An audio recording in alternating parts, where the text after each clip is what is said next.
यह है डना मेडोज जो कि वादी खान का सबसे खूबसूरत पॉइंट है। यहाँ पे गाड़ी वगैरह तो आती नहीं है, यहाँ पे पैदल ट्रैक है। ये इसका 3 से 4 घंटे लगते हैं पैदल ट्रैक, जो कि यहाँ के मकामी हैं उनका टाइम बहुत ही ज़्यादा कम लगता है। तो आप लोगों के लिए 4 घंटे की ये सफ़र है ट्रैक, बहुत ही ज़बरदस्त प्यारा सा रास्ता है इसका।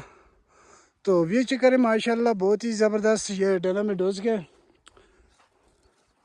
इस टाइम मैं टॉप पे खड़ा हूँ डना मेडोज के।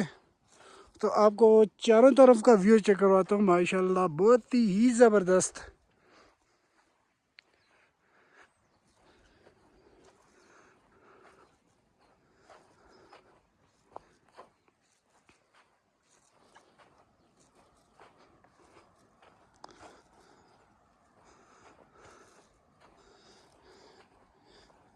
यहाँ पे ना कोई शोर शराबा, परसकून माहौल। ये सामने आप देख सकते हैं गाँव भी है यहाँ पे। जो गेस्ट वगैरह आते हैं वो इसके अंदर जो हाट बना हुआ है, तो रात को यहाँ पे स्टे करते हैं।